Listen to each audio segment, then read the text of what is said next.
जब उनको बनाने का बताते हैं, तो उस वक़्त क्या होता है कि वो स्थापति उस पर एक ऐसे अलग-अलग पत्थर देखते हैं, पत्थर को परखते हैं और परखने के बाद में उसके बाद में उसकी पूजा अर्चना करते हैं और पूजा अर्चना के कर बाद में उसको फिर उस पर कार्विंग जो शुरू होती है पत्थर पर भगवान के जो मूर्ति शुरुआत में मूर्ति ही होती है वो मूर्ति की कार्विंग होती है।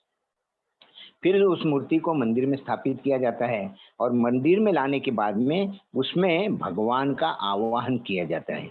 उसमें अलग-अलग प्रकार की पूजा, आराधना, अभिषेक द्वारा भगवान का आवाहन किया जाता है, जिसको प्राण प्रतिष्ठा कहते हैं। और ये प्राण प्रतिष्ठा होने के बाद में भगवान करुणावश उस मूर्ति में विग्रह के रूप में प्रकट होते हैं। तो भगवान विग्रह के रूप में प्रकट होते हैं, ये क्यों होते हैं? तो हमारी आराधना, हमारी पूजा, हमारा भोग, हमने जो भोग लगा रहे हैं, तो ये स्वीकार करने के लिए भगवान वहाँ विग्रह रूप में प्रकट होते हैं। इसलिए चैतन्य चरितामृत में कहा गया है, "विग्रह नहीं तुम्ही साक्षात ब्रजेंद्र नंदन।" तो भगवान जो है साक्षात ब्रजेंद्र नंदन। तो कोई कहते हैं कि जब भगवान कण-कण में है, तो फिर मूर्ति की क्या ज़रूरत है? तो प्रभुपाद जी को भी यही प्रश्न पूछा था, प्रभुपाद जी ने जवाब दिया कि हाँ, भगवान कण-कण में है, हर जगह पर भगवान है। भगवान भी भगवद गीता 7वें और 10वें अध्याय के अंदर भी बताते हैं कि मैं कहाँ आपको आप मुझे कहाँ मेरा अनुभव कर सकते हैं। पर प्रभुपाद जी ने उत्तर दिया कि जिस प्रकार से हवा में पानी है, H2O जो है, हाइड्रोजन और ऑक्सीजन, ये दोनों मिलके पानी होता है, तो वो पानी तो हवा में भी है। तो फिर आपको प्यास लगी, तो आप हवा में आ करके पानी पी सकते क्या? नहीं पी सकते। उसके लिए कुछ प्रोसेस होती है, वो प्रोसेस के बाद में या फिर आपको जलाशय के पास, नदी के पास, एक आधे कुएँ के पास जाना पड़ेगा, फिर ग्लास लोटे से पानी लेकर पीना पड़ेगा। आप हवा से डायरेक्ट नहीं पी सकते।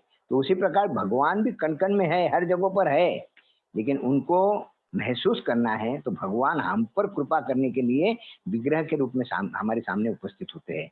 और वो विग्रह प्राण प्रतिष्ठा होने के बाद में भगवान उसके अंदर भगवान का आवाहन करते हैं। अच्छे भक्त जब आह्वान करते हैं, तो भगवान उसके अंदर स्थापित होते हैं, आते हैं, भगवान उसमें प्रवेश करते हैं। तो ये है, तो अभी ऐसे भगवान को भोग क्यों लगाया जाता है? तो कहा गया है कि जैसे एक पुत्र होता है, तो पुत्र होता है, उसके लिए 2 चीज़ें बताइए, पुत्र होता है, तो वो कोई भी कार्य करता है, तो पिता की आज्ञा लेकर करता है और जब पिता की आज्ञा लेता है, तो पिता प्रसन्न होते हैं। पिता एक्चुअली उसको हर चीज़ प्रोवाइड करते हैं, उसको हर चीज़ देते हैं,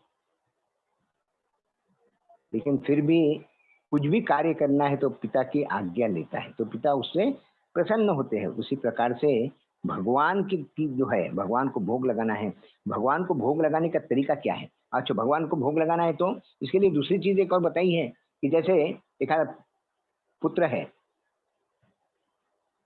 तो वो पिता के पास जाता है और पिता को कुछ कुछ गिफ्ट देनी है तो पिता से माँगता है, मुझे ₹100 दो। ₹100 लेता है और जाकर कोई गिफ्ट लेकर आता है और पिता को देता है। लेकिन पुत्र ने पिता को गिफ्ट दी तो वो गिफ्ट से पिता बहुत प्रसन्न होते हैं। हालाँकि पैसे तो पिता ने ही दिए। तो उसी प्रकार से हमारे परम पिता ने हमको हर चीज़ प्रोवाइड की है, हर चीज़ हमें दी है। लेकिन फिर भी जब हम उनको ये सब चीज़ें अर्पित करते हैं, तो भगवान प्रसन्न होते हैं। तो भगवान से हमारा जो प्रेम का आदान-प्रदान है, वो इस भोग के माध्यम से होता है। इसलिए कहा गया है कि भगवान ये कैसे है, ये भावग्राही जनार्दन। भगवान भाव के भूखे हैं। भाव हमारा क्या प्रेम और किस प्रकार का भाव है, वो उसके भूखे हैं। भगवान भगवद गीता के 9वें अध्याय के 26वें श्लोक में बताते हैं, पत्रम पुष्पम फलम तोयम यो में भक्त्या प्रयच्छति तदहम भक्ति व्रतम अश्नामि प्रेतात्म।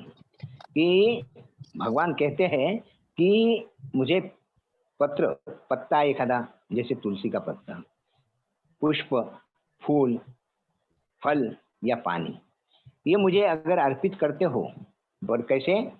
ये जब तुम प्रेम से, भक्ति भाव से अर्पित करते हो, तब मैं उसे ग्रहण करता हूँ। अदरवाइज नहीं ग्रहण करते भगवान। तो भगवान ये प्रेम के भूखेले हैं। तो हालांकि तेरा तुझको अर्पण क्या लागे मेरा, ये इसी प्रकार का ही भाव। लेकिन आजकल क्या हो गया कि लोग इतने नास्तिक हो गए हैं कि भगवान के सामने जब वो ये करते हैं तो क्या बोलते हैं, हमको, हमने जो भजन गाते हैं तो उसमें क्या बोलते हैं कि तेरा तुझको अर्पण क्या लागे मेरा। लेकिन अभी क्या बोलते हैं, जो लोग नास्तिक है वो बोलते हैं मेरा मुझको अर्पण क्या लागे तेरा। तो मुझे, मैं कमा रहा हूँ, सब कुछ ले रहा हूँ, मैं मेरा खा रहा हूँ, तो तुमको क्यों तकलीफ हो रही है। तो इस प्रकार का ये नास्तिक भाव इस जगत में ज्यादा बढ़ रहा है। तो इस भाव को, हमको इस भाव से नहीं, हमको ये भोग है ना, ये हमको भगवान से प्रेम करना सिखाता है।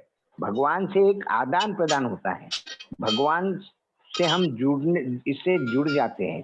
तो इसलिए हम ये भोग लगाने की एक छोटी सी प्रक्रिया है। हरि बोल, हरि बोल। आप ना साउंड म्यूट करिए प्लीज। हाँ प्रभु जी, किया किया। हाँ, नहीं तो फिर सबको म्यूट कर दीजिए प्लीज। हाँ। तो भोग, भगवान को भोग लगाने की एक छोटी सी प्रक्रिया है। किस तरह हमें तो ये बताती है कि हमको किस प्रकार से भगवान को प्रेम करना है, कैसे उनके करीब ये जाना है। तो ये छोटी सी प्रक्रिया हमको भगवान के करीब लेकर जाती है। और इससे इससे हमें एक कृतज्ञता आती है कि भगवान ने हमें इतनी चीजें दी है, तो हम भी अगर भगवान को कुछ अर्पण करते हैं तो इसलिए सबसे प्रार्थना है कि आप जो भी पकाए, जो भी कुछ ले, जो कुछ भी खाने का प्रयास करें, वो भगवान को भोग लगा कर खाइए। इसलिए ये बहुत जरूरी है। तो भगवान जब इस प्रकार से भगवान से संबंध जुड़ जाता है, तो शास्त्रों में कई कथाएं आती हैं कि भगवान अपने भक्त के लिए कुछ भी करने के लिए तैयार होते हैं।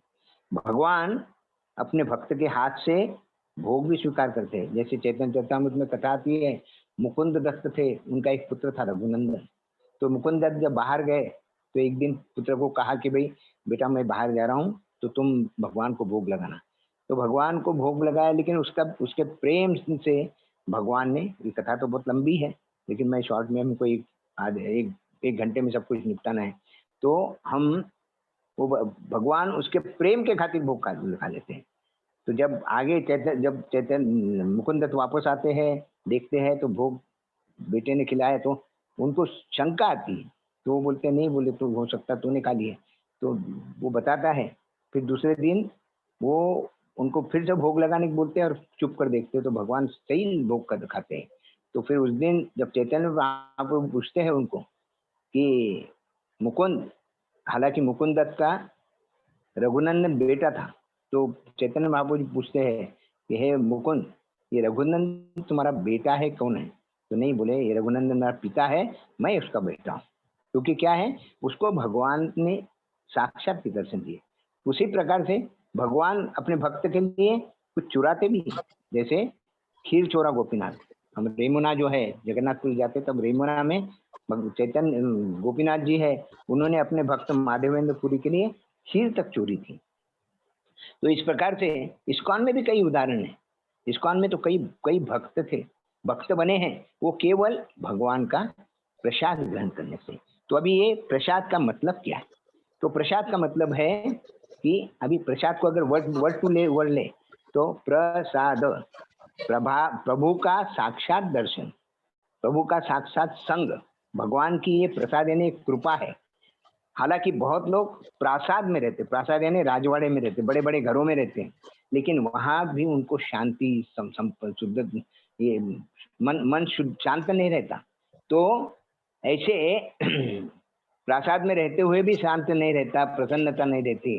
लेकिन जब वो कोई व्यक्ति भगवान से जुड़ जाता है तो उसे प्रसन्नता, इसलिए कहा गया है प्रसन्नता लाने के लिए आपको प्रपन्नता लानी पड़ेगी। प्रपन्नता यानी भगवान की शरणागति, भगवान को शरणागत, भगवान को पूरी तरह से इस प्रकार से भगवान को प्रेम करके भगवान से जुड़ने का प्रयास करिए, आप में प्रपन्नता आ जाएगी।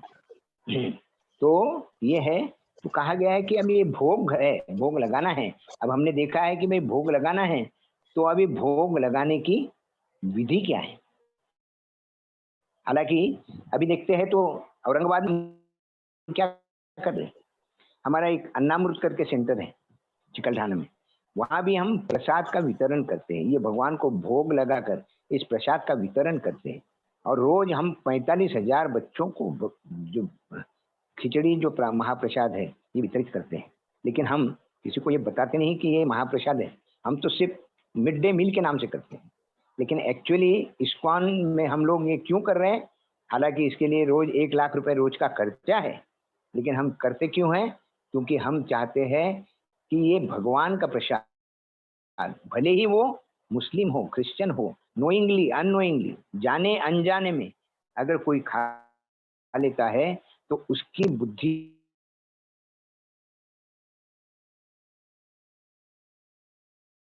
स्मृति लब्धे सर्व ग्रंथिना विप्रमोक्षा। तो जब शुद्ध आहार लिया जाता है तो फिर हमारी बुद्धि भी शुद्ध हो जाती है, और फिर हमारी सब ग्रंथियां, हमारे हमारा हृदय भी शुद्ध हो जाता है। तो इसलिए शुद्ध आहार अगर किसी को मिलेगा, भले ही वो अनजाने में मिलेगा, तो भी उसका भला होता है।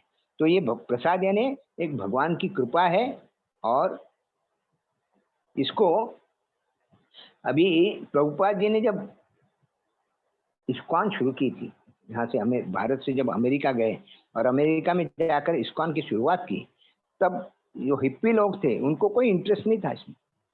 लेकिन प्रभुपाद जी ने एक ये बनाया, पहले जिस गुलाब जामुन देते थे, हालांकि ये भगवान का प्रसाद वितरित करते थे, और वितरित करके जब इनको देना शुरू किया हिप्पियों को, तो हिप्पी वहां क्यों आते थे, वो सिंपली वंडरफुल वो गोला, वो खाने के लिए आते थे। और प्रभुपाद जी क्या करते थे, जैसे गेट है, गेट के पास में इतनी बड़ी बरनी, जो कांच की बरनी रहती थी, उसके अंदर उस गुलाब जामुन भर बना के पूरा भर के रखते थे, और जो भी आए उसने हाथ डालना, जितना खाना है उतना खाना। तो वो उस प्रसाद के अट्रैक्शन से ये हिप्पी लोग आने लगे।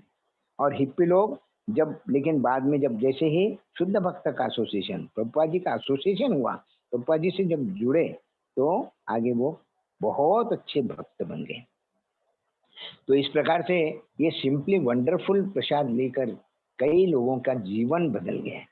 औरंगाबाद में भी ऐसे कई एग्जाम्पल है कि जहाँ केवल प्रसाद खाने से उनका जीवन बदला हुआ है, जो आज बहुत अच्छे बड़े चढ़े भक्त बन गए। अभी हम आगे देखेंगे कि ये भगवान का प्रसाद ये लगाने की विधि क्या है, उसको कौन लगा सकता है, विधि है कितनी बार लगाना चाहिए। तो प्रसाद जो लगाने की विधि ये है कि हम लोग क्या करते हैं, बहुत बार देखा है हमने, कई बार देखा है कि लोग एक थाली में थोड़ा सा, एक इतनी सी चपाती, एक दो बूंद घी, थोड़ी सी शक्कर, थोड़ी सी दाल के एक दो बूंद डालकर भगवान के सामने एक प्लेट रख देते हैं। नहीं, भगवान ही परम पुरुषोत्तम भगवान है, उनको एक्चुअली वो तो आत्माराम है, उनको कोई चीज की जरूरत नहीं, वो तो हमारे प्रेम के भूखे हैं। तो हमें क्या करना चाहिए, प्रसाद किस प्रकार से भगवान को, भोग किस प्रकार से लगाना है, तो भगवान को भोग के लिए एक नई थाली लेकर आइए, नया सब बर्तन, हम जो जिसमें खाते हैं वो बर्तन नहीं, जिस, क्योंकि वो बर्तन हम खाकर जूठे हो जाते हैं, वो जूठे बर्तन में हमको भगवान को भोग नहीं लगाना है। तो भगवान के भोग की थाली अलग होना चाहिए, उसकी प्लेट, कटोरी, ग्लास, हर चम्मच, ये सब कुछ अलग होना चाहिए। और वो उसमें रोज अच्छी तरह से भगवान को धोकर, पूरी तरह से शुद्ध जल से धोकर, फिर भगवान के लिए, जिस प्रकार से हमारे घर में अगर कोई लड़की है उसको देखने के लिए कोई गेस्ट आते हैं, तो उनका हम किस प्रकार से उनके साथ व्यवहार करते हैं, उस प्रकार का व्यवहार हमारा भगवान के साथ होना चाहिए।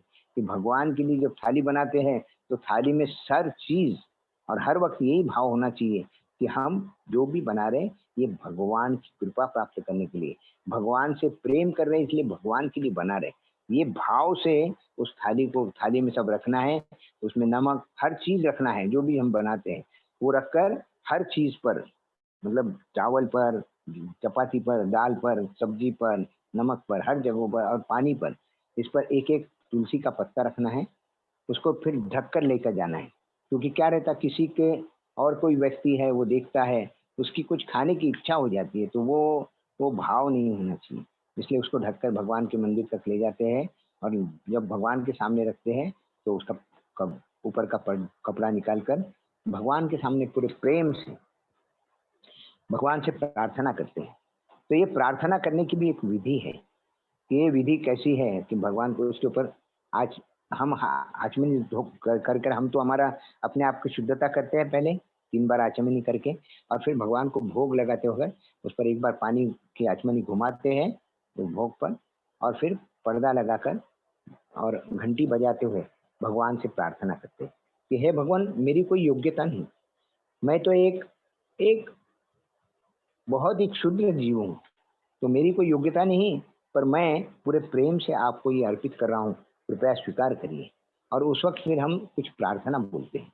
तो प्रार्थनाएँ अगर किसी को आती है, जैसे मैं प्रार्थना आपको बोल के बता दूँगा, अगर आप इनको लर्न कर सकते हैं तो बहुत अच्छा। इनको अगर लर्न नहीं कर सकते हैं, तो कम से कम हरे कृष्ण महामंत्र 4 बार बोलिए और भगवान के सामने वो पर्दा बंद करके रखिए और फिर बाहर आकर एक हरे कृष्ण महामंत्र की माला करिए और फिर जाकर पर्दा खोल सकते हैं। हाँ? और नहीं तो फिर जिसको जो चाहता है उसको ये मंत्र ये बोलना है।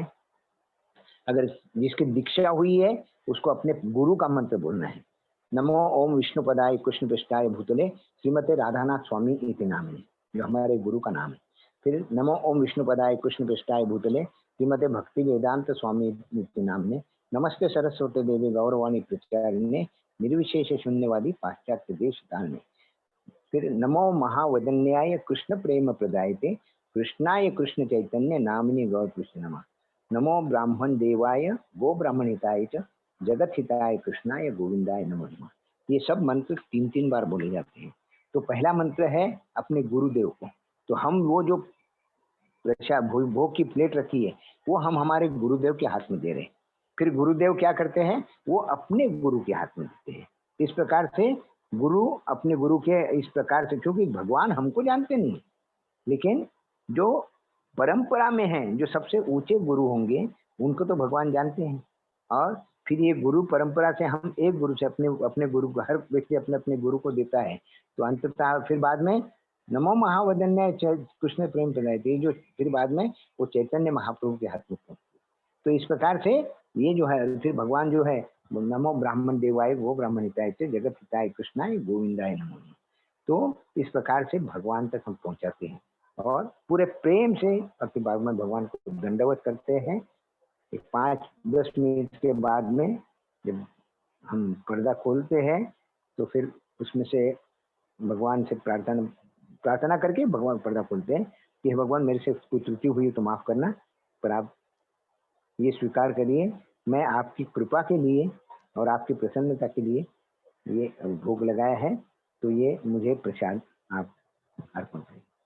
इस प्रकार से पर्दा खोलते हैं। खोलने के बाद में वो जो प्लेट है प्रसाद की, अभी भगवान ने हमारा भोग स्वीकार किया और उसमें अपनी कृपा डालकर हमारे लिए प्रसाद दिया। तो ये प्रसाद, तो इसको इसके बारे में भगवान भगवत गीता के अंदर भी बताते हैं। भगवत गीता के 3 अध्याय के 13वें श्लोक के अंदर भगवान बताते हैं, यज्ञ शिष्ट सिना संतो मुच्यंते सर्व किल्विषे भुज्यते थे तो अगम पापा ये पचंती आत्मकारण। तो ये 3 अध्याय के 13वें श्लोक में बता रहे हैं कि दूसरी लाइन देखते हैं, भुज्यते थे तो अगम पापा, भुज्यते यानी भोजन करना, वो व्यक्ति, अगम यानी घोर पाप, वो व्यक्ति घोर पाप खा रहा, कौन व्यक्ति, ये पचंती आत्म कारण, ये यानी जिसने पचंती यानी पकाया है, आत्म कारणात यानी खुद के लिए। तो ये लाइन का मतलब हुआ दूसरी लाइन का कि जो व्यक्ति खुद के लिए पका कर खा रहा वो घोर पाप खा रहा। हम हमारे जीवन में कितने घोर पाप खाए होंगे पता नहीं, लेकिन भगवान इतने दयालु है। भगवान बोलते हैं यज्ञ शिष्ट सिना संतो मुच्यंते सर्व किल्विषे। यज्ञ यज्ञ पुरुष भगवान कृष्ण, इस उच्छिष्ट उनका जूठा, मतलब उनको भोग लगाने के बाद में जो आता है वो उनका जूठा है। तो वो यज्ञ शिष्टा, हाँ, उच्छिष्ट शीना संतो, जो अशीना मतलब अशीना यानी खाते हैं, संतो यानी जो संत पुरुष, जो व्यक्ति भगवान को भोग लगाकर उनका जो जूठा है वो खाता है। यज्ञ शिष्टा शीना अशीना संतो मुच्यंते सर्व किल्विषे, मुच्यंते यानी नाश होता है, सर्व यानी सब, किल्विष यानी पाप। तो जब भगवान को भोग लगाकर वो प्रसाद ग्रहण किया जाता है तो सब पाप नाश होते हैं, और नहीं तो हम खुद के लिए जो पका कर खाते हैं वो केवल पाप ही खाते हैं। तो ये बहुत इम्पोर्टेंट इस चीज को समझना। तो ये है प्रसाद। प्रसाद प्रसाद का मतलब, प्रसाद की महिमा क्या है? तो कई बार मतलब शास्त्रों में तो बताया है कि केवल कोई व्यक्ति अगर केवल प्रसाद खाता है रोज, तो भी वो आगे भगवत धाम जा सकता है। शास्त्रों में एक कथा आती है, हम जगन्नाथपुरी जाते हैं तो जगन्नाथ जी के मंदिर के पीछे एक विमला देवी का मंदिर है। उसकी बहुत प्रसिद्ध कथा है, ये प्रसाद की कथा है। प्रसाद की कथा में बताया है कि एक बार नारद जी की बहुत इच्छा हुई कि नारद जी तो अभी रोज भगवान का दर्शन करने जाते हैं, तो एक बार इच्छा हुई कि भगवान का उच्छिष्ट, भगवान का प्रसाद जो है, भगवान का जो थाली में बचा हुआ प्रसाद ग्रहण करने की बहुत तीव्र इच्छा हुई। तो गए, तो भगवान थोड़े से योग निद्रा में थे, तो माता लक्ष्मी को प्रणाम किया। माता लक्ष्मी को बोले भाई भगवान का मुझे उच्छिष्ट होना, प्रसाद होना। तो माता लक्ष्मी बोले भाई मुझे तो ऑर्डर है कि ऐसा मैं किसी को भी नहीं दे सकती। तो फिर ये इनको तो बहुत इच्छा थी, बहुत इच्छा थी। तो ये माता लक्ष्मी को प्रसन्न करने के लिए नारद जी ने बहुत तपस्या की, और तपस्या इतनी किया कि अंततः माता लक्ष्मी उनको प्रसन्न हुई। और जब लक्ष्मी जी प्रसन्न हुई तो लक्ष्मी जी ने बोला मांगो, वर मांगो। तुम वर मांगा तो क्या मांगा? मुझे भगवान का उच्छिष्ट दीजिए, भगवान का प्रसाद होना। तो अभी माता लक्ष्मी ने तो वर तो दे दिया था, तो बोले ठीक है, मैं अभी कल तुमको भगवान से बचा हुआ मैं कुछ प्रसाद दूंगी। दूसरे दिन उनको प्रसाद दिया, और जैसे ही उन्होंने प्रसाद ग्रहण किया तो वो इतने भाव विभोर हुए कि बस नाचने लग गए जोर जोर से, अच्छी तरह से हरे कृष्णा कृष्णा कृष्णा हरे हरे, हरे राम राम राम हरे हरे, इस प्रकार से जोर जोर से नाचते हुए वो इतने अपने इसमें उस धुन में, वो कब वो कैलाश पर्वत पर पहुंचे उनको पता है। और जब कैलाश पर्वत पर पहुंचे तो वहां भी वो जोर जोर से नाच रहे थे। तो उनके भाई शिव जी जो है ये नारद जी के भाई हैं, ब्रह्मा जी के पुत्र हैं। तो शिव जी ने पूछा भाई क्या बात है, आज इतने खुश कैसे हैं? तो बोले मुझे तो आज भगवान का प्रसाद प्राप्त हो गया है। तो शिव जी को थोड़ा सा बुरा लगा कि या तुम अकेले अकेले खाकर आ गए प्रसाद, मेरे लिए कुछ नहीं लाए? तो बोले हाँ। बोले तो नहीं, बोले हाथ में कहीं तो भी अटका होगा। तो उन्होंने हाथ देखा तो हाथ में एक प्रसाद का दाना लगा हुआ।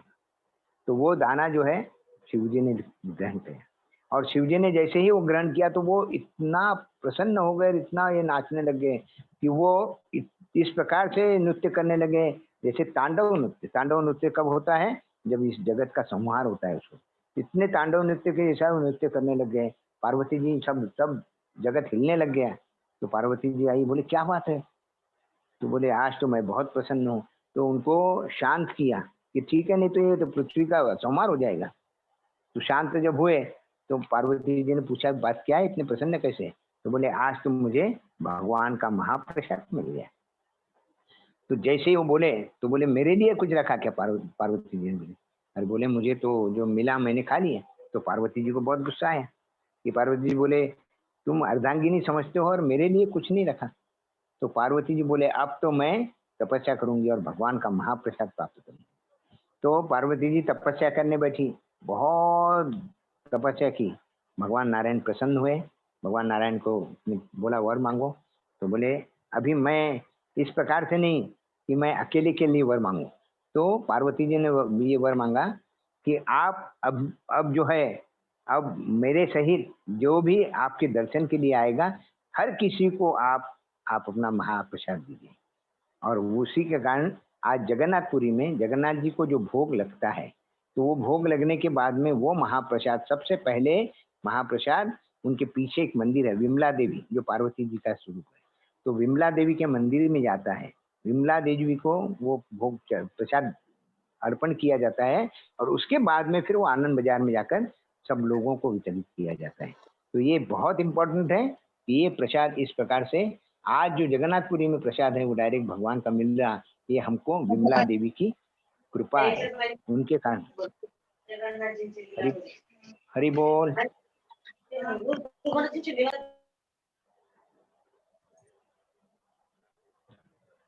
तो अभी किसी का एक आधी बार प्रश्न आएगा कि किसी के घर में अंडा, नॉनवेज, चाय, कॉफी या जो जो चीजें चलती नहीं, ऐसी चीजें अगर कोई खाता है, मसूर की दाल, प्याज, लहसुन, तो ऐसे घर में कोई एक भक्त है और बाकी सब लोग वो खाते हैं, तो उसने किस प्रकार से करना। तो कहा गया है कि घर में अगर ऐसा वातावरण है तो भी हमने क्या करना है कि हम अगर भगवान की भक्ति करना चाहते हैं और हम इन चीज़ों से बचना चाहते हैं तो हमने क्या करना चाहिए।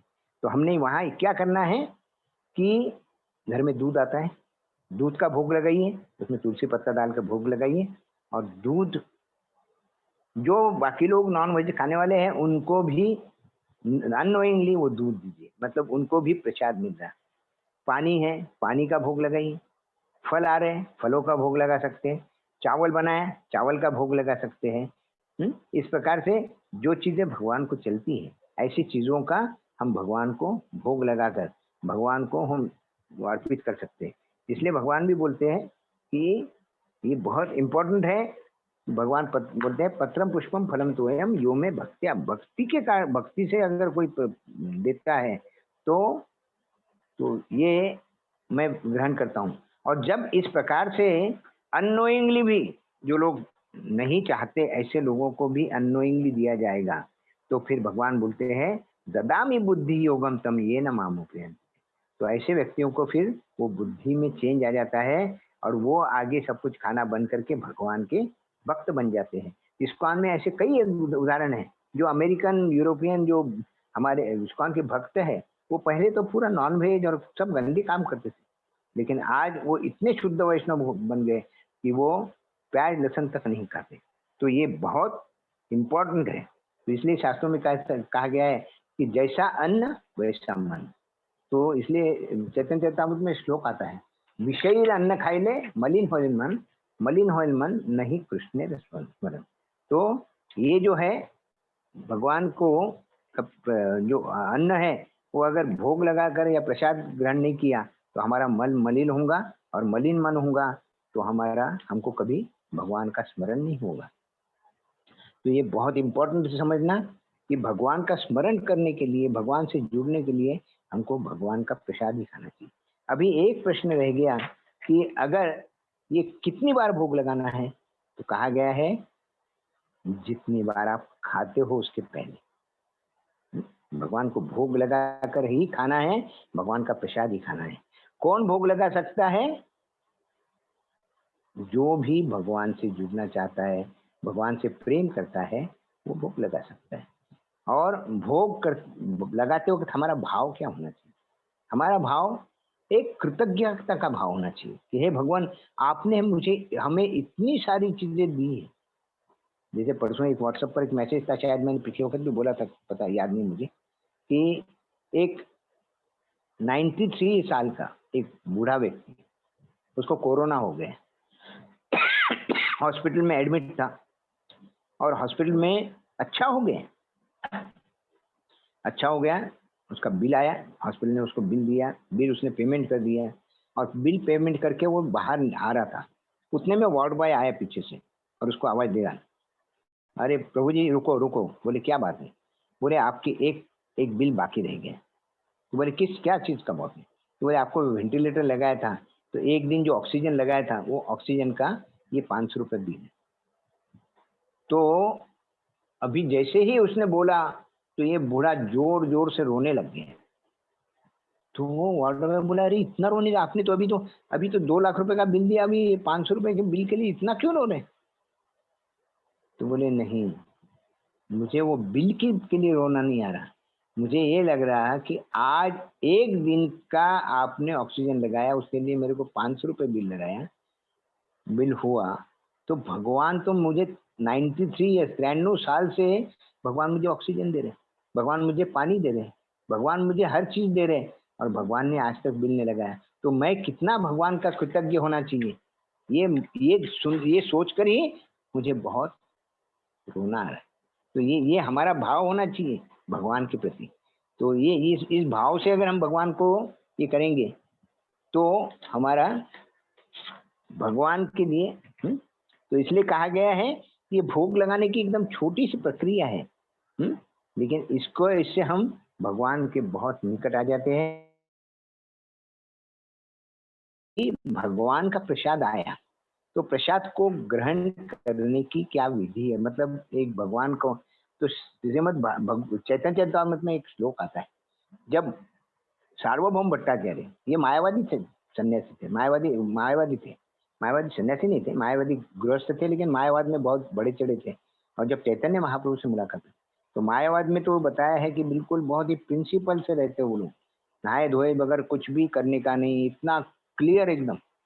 तो जब वो चैतन्य महाप्रभु के भक्त बने और एक दिन चैतन्य महाप्रभु उनके लिए सुबह सुबह जैसे ही 6 बजे भगवान का प्रसाद था वो लेकर आए इनके घर पर, सार्वभौम भट्टाचार्य के घर पर आए और दरवाजा नॉक किया। तब सार्वभौम भट्टाचार्य नींद में से उठे थे और नींद में से उठे तो दरवाजा जैसे आवाज आया तो वही खोलने के लिए आए तो देखे चैतन्य महाप्रभु। तो चैतन्य महाप्रभु को तो उनको हाथ में महाप्रसाद दिए जगन्नाथ जी का। तो जगन्नाथ जी का महाप्रसाद हाथ में लेते ही उन्होंने खा लिया। चैतन्य महाप्रभु बोले, आप तो इतने बड़े ये है और आप नहाए धोए बगैर कुछ लेते नहीं थे और आज एकदम महाप्रसाद। तो वो एक श्लोक बोलते हैं कि शुष्क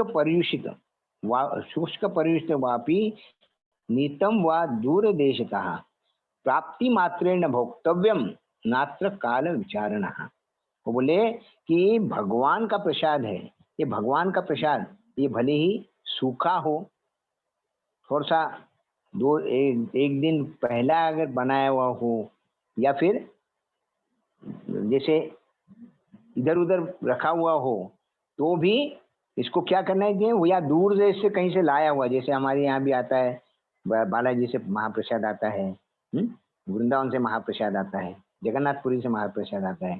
तो ये महाप्रसाद ये दूर देश से भी अगर आया तो प्राप्ति मात्रेण भोक्तव्यम, मिलते ही सबसे पहले उसको ग्रहण करना चाहिए। उसके लिए कभी भी नात्र काल विचारना, उसके लिए कोई भी काल का विचार नहीं करना चाहिए कि अरे ये समय ये प्रसाद लेने का नहीं है, ये तो अभी मैंने मुंह धोया नहीं, मैं तो अभी नींद में से उठा हूँ, स्नान नहीं किया, कुछ नहीं किया और प्रसाद। तो ये बहुत इंपॉर्टेंट है। वही और एक चीज और मैं बताना चाहता हूँ कि ये स्नान करे बगैर अभी बहुत बार क्या होता है, हमने कई बार ऑब्जर्व किया है कि लोग जो है भगवान का नाम भी लेते हैं। तो भगवान का नाम लेते होकर जब भी ये मिला तो सुबह भी अगर भगवान का नाम लेते हो तो अगर सही भगवान से प्रेम है तो सुबह भगवान का नाम भी जो जप करते हैं तो वो स्नान करके करना चाहिए। भगवान का जप करते वक्त अगर हम पूरी शुद्धता से पूरे प्रेम से करेंगे तो भगवान भी हमसे प्रेम से आदान प्रदान करेंगे। अगर हम शुद्धता नहीं रखेंगे, हरे हरे कृष्ण महामंत्र तो किसी भी हालत में दिया तो उसका फायदा है, लेकिन हमें फायदे के लिए नहीं, हमें भगवान से प्रेम करने के लिए लेना है। इसलिए पूरी तरह से सुबह जल्दी उठकर ब्रह्म मुहूर्त में उठकर स्नान करके भगवान का नाम लेना चाहिए।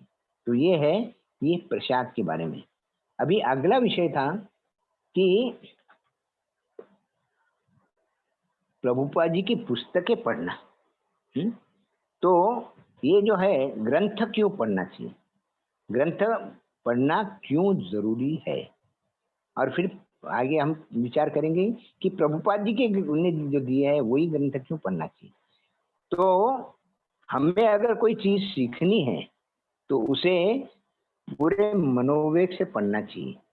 जिस प्रकार स्कूल कॉलेज में जाते हैं और स्कूल कॉलेज में जाते हैं तो वहाँ पढ़ाई करते हैं ना, तो पढ़ाई करते हैं तो हम केवल बुक्स पढ़ते नहीं, पढ़ते हैं उस पर मनन करते हैं, उसके नोट्स बनाते हैं और फिर उसका रिपीटेशन करते हैं, तब हम एग्जाम में पढ़ाई करके हम पास हो सकते। कोई बोलेगा कि मैंने एक बार पढ़ लिया और मैं एग्जाम दे रहा हूँ, नहीं, कोई नहीं करता। हमने देखा है हमारे में, हमने भी एमबीबीएस के वक्त क्या देखा, तो एमबीबीएस के वक्त यही था, हम पढ़ते थे कॉलेज के अंदर जाकर हमारे लेक्चरर जो डॉक्टर पढ़ाते थे वो हम सुनते थे, उसके नोट्स बनाते थे, घर को आकर उस पर मनन करते थे, फिर 2 बार 3 बार 4 बार 5 बार उसको रिपीट करते थे और रिपीट कर कर उसको फिर उस पर एग्जामिनेशन देते थे। तो इस प्रकार से ये प्रचार, ये जो ग्रंथ है, तो ग्रंथ का इतना रिपीटेशन बहुत जरूरी है। ये इसलिए इसलिए पढ़ाई के वक्त हम एग्जाम है तो इसलिए, पर वो एग्जाम आने के एग्जाम में जो हम देते हैं तो उसका आगे हम क्यों उसको उसमें क्यों ध्यान देते हैं कि वो प्रैक्टिकली हमारे अगले जीवन में काम आएगा। हम डॉक्टर बनेंगे, इंजीनियर बनेंगे, आर्किटेक्ट बनेंगे, तो उस वक्त हमारे जीवन में, व्यवहारिक जीवन में काम में आएगा, ये विचार करके। लेकिन नहीं, आध्यात्म जो है, आध्यात्मिक बुक जो है, ग्रंथ जो है, ये अगर पढ़े तो हमारा जीवन ही सफल हो जाएगा। हम ये जो इस जीवन में जन्म मृत्यु के चक्कर में फंसे हैं, जन्म मृत्यु के कारण हम दुख भोग रहे हैं, तो ये दुखों से ही हमको छुटकारा पूरा मिल जाएगा। तो ये बहुत बड़ा इसका फायदा है। इसलिए हमको तो जो ग्रंथ है वो केवल पढ़ने नहीं है, उनको पढ़ना चाहिए, उनके नोट्स बनाना चाहिए, उन पर मनन करना चाहिए और उसको अपने जीवन में उतारने का प्रयास करना चाहिए। गोपाल जी कहते थे कि इस आध्यात्मिक ज्ञान को अभ्यास के रूप में ग्रहण करना चाहिए, किंतु लोगों की धारणा है कि भगवत गीता भागवतम किसी ने बोला पढ़ ली, हाँ हाँ पढ़ी थी, क्योंकि बताने के लिए, बोलने के लिए कि भाई मैंने भगवत गीता भागवतम पढ़ी थी, लेकिन कितनी समझी पता नहीं। जैसे हमें भौतिक ये है तो वैसे उसी उसी प्रकार से हमको भगवत गीता भागवतम ये पढ़कर समझना चाहिए। दूसरा, साधना भक्ति। साधना भक्ति के दो अंग होते हैं, एक पंचरात्र की विधि और एक भागवत विधि। तो पंचरात्र की विधि जो है इसके भी दो भाग है, एक डायरेक्ट है और एक इनडायरेक्ट है। तो डायरेक्ट जो होती है उसके अंदर, डायरेक्ट मतलब भगवान का श्रृंगार करना, भगवान की आरती लगाना करना, भगवान के सामने भोग दिखाना, ये जो है ये पंचरात्र की डायरेक्ट विधि है। और दूसरी है इनडायरेक्ट विधि। पंचरात्र की विधि मतलब विग्रह सेवा, भगवान की के विग्रहों की सेवा करना। तो उसमें डायरेक्ट में श्रृंगार आरती भोग है, इनडायरेक्ट में भगवान के लिए हार बनाना, हाँ, भगवान के लिए कीर्तन करना, ये मतलब इनडायरेक्टली। तो ये इस प्रकार से ये जो होता है। और भागवत विधि होती है श्रवण कीर्तन और एवं शास्त्रों का अध्ययन। तो इसमें दूसरी विधि ज्यादा महत्वपूर्ण है, क्योंकि चैतन्य महाप्रभु ने इस कलयुग में युग धर्म दिया है हरिनाम संकीर्तन, और हरिनाम संकीर्तन ठीक से करने के लिए श्रवण जरूरी है। और श्रवण को सबका महत्वपूर्ण भाग, ये जो है श्रवण, ये महत्वपूर्ण भाग किसका है? अध्ययन का। तो शास्त्रों का अध्ययन बहुत जरूरी है। प्रभु जी बहुत डिस्टर्बेंस है, हरि बोल। समीर प्रभु,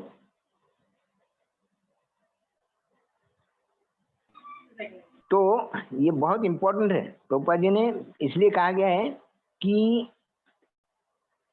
हमें ये तीसरी चीज इसके अंदर बताया है, ये श्रवण जो है, ये श्रवण का महत्व कब समझेगा? जब हम शास्त्रों का अध्ययन करेंगे। तीसरी चीज बताई है प्रभुपाद जी ने कि भक्ति की प्रगति के लिए तथा भौतिक जीवन में प्रैक्टिकल एप्लीकेशन के लिए भी शास्त्र पढ़ना जरूरी है। उदाहरण, एक व्यक्ति कहता है, एक बार एक व्यक्ति प्रभुपाद जी के पास आया और कहा कि मेरी शादी हुए 5-6 वर्ष हो गए, पर अभी मैं भक्ति में आ गया हूँ और भक्ति में आने से मेरे घर परिवार की तरफ आसक्ति कम हो गई है। तो प्रभुपाद जी ने उत्तर दिया, या प्रभुपाद जी के ग्रंथों में उसका उत्तर दिया है। हम अगर ग्रंथ अच्छी तरह से पढ़ते हैं तो उसमें मिलेगा कि हमको केवल भक्ति करना नहीं, हमने गृहस्थ जीवन अगर लिया है तो हमें गृहस्थी की जिम्मेदारी है उसे निभाना है, और अपने पर जो आधार जो हम पर डिपेंडेंट है, ऐसे लोगों को भक्ति में लाने का प्रयास करना है। हाँ, तो हमें केवल भजनानंदी नहीं बनना है। भक्त दो प्रकार के होते हैं, एक होते हैं भजनानंदी और एक होते हैं गोष्ठानंदी। भजनानंदी मतलब एक जगह बैठकर वो भजन करते हैं, और गोष्ठानंदी मतलब वो दूसरों को जाकर भगवान के बारे में बताते हैं और प्रचार करते हैं। लेकिन अगर गहराई में जाए तो गहराई में जाने के बाद में एक चीज ध्यान में आएगी कि जिस भक्त को अपने जीवन में प्रगति करना है उसको दोनों भी बनना पड़ेगा, भजनानंदी भी बनना पड़ेगा और गोष्ठानंदी बनना पड़ेगा। ऐसा कैसा? हमने तो अभी तक सुना था कि हमको गोष्ठानंदी बनना है, भजनानंदी नहीं बनना है। नहीं, हमें सुबह ब्रह्म मुहूर्त में उठकर सुबह 5 से 9 बजे तक भजनानंदी बनना है। हम किसके लिए कर रहे हैं 5 से 9 बजे तक सुबह का काम? भगवान की सेवा, भगवान की मंगल आरती, भगवान और मैं, भगवान के नाम का जप, भगवान और मैं, भगवान के शास्त्र पढ़ना, भगवान और मैं, गुरु से प्रार्थना करना, गुरु, भगवान और मैं। तो ये जो सुबह 5 से 9 का टाइम जो है, ये क्या है? ये भजनानंदी टाइम। और 9 के बाद में हमको जो कुछ भी पढ़ा है, जो कुछ भी भगवान के बारे में सुना है, जो कुछ भी हमने भक्ति में समझने का प्रयास किया है, वो दूसरों को बांटना। तो दूसरों को बांटना, ये क्या हो गया? प्रीचिंग करना, मतलब ये गोष्ठानंदी। तो हमको भजनानंदी, अंदर से भजनानंदी बनना है, बाहर से गोष्ठानंदी बनना है। तो इस प्रकार से अगर करेंगे तो हम हमारा जीवन तो सफल करेंगे, लेकिन हम दूसरों का भी जीवन सफल कर पाएंगे। तो ये बहुत जरूरी है। इसलिए रूप गोस्वामी जी भक्ति रसामृत सिंधु में बोलते हैं कि प्रापंचिकतया बुद्धया हरि संबंधित वस्तुना मोक्ष भी परित्यागो फल्गु वैराग्य कथ्यते। हमको फल्गु वैरागी नहीं बनना है कि जो भगवान से जुड़ी हुई चीजें हैं तो नैति नैति नैति मैं से इनसे दूर रहना है, आसक्तियों से दूर नहीं। हमको आसक्तियों से दूर होने का प्रयास करना है। हमारे हमको जो जिम्मेदारियां मिली है, वो जिम्मेदारियां तो हमको निभानी ही है, लेकिन उसके साथ में हमको क्या करना है? हमारी जिम्मेदारियां निभाते हुए भी भगवान से लोगों को जोड़ने का प्रयास करना है। इसलिए कहा गया है कि शास्त्रों में श्रीमद् भागवत के अंदर 5वें स्कंद के अंदर ऋषभ देव बताते हैं, ऋषभ देव अपने पुत्रों को बोलते हैं कि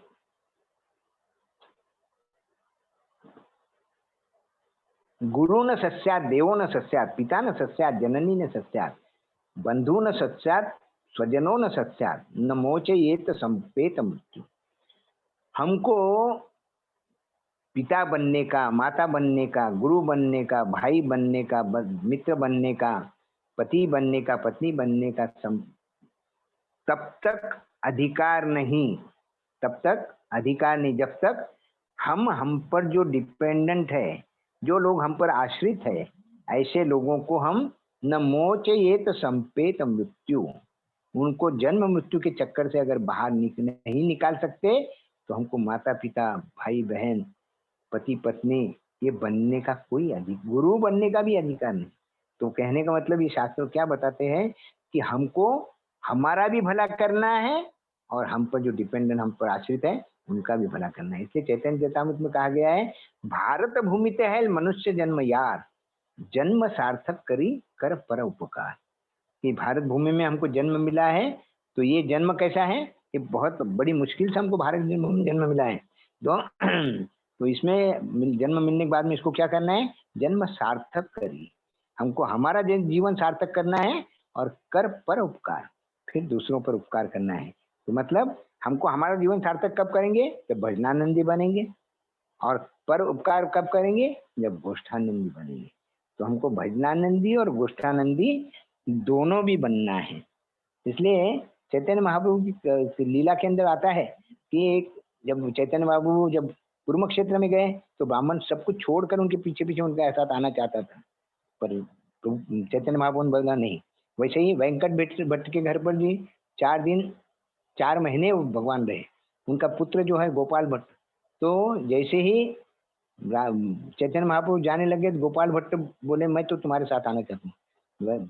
प्रभुपाद जी, चैतन्य महाप्रभु ने उन्होंने नहीं बोल दिया, आप जाओ, घर पर जाओ, माता पिता की सेवा करो, बाहर से भजनानंदी बनो, अंदर से गोष्ठानंदी बनो, और जब तुम जिम्मेदारी से निवृत्त हो जाओगे तब मेरे पास आओ। तो उसके बाद में वो चैतन्य महाप्रभु के पास गए पिता माता के देहांत के बाद में, और वहाँ चैतन्य महाप्रभु से जुड़े और गोपाल भट्ट गोस्वामी बने, जो कि 6 गोस्वामियों से एक गोस्वामी है।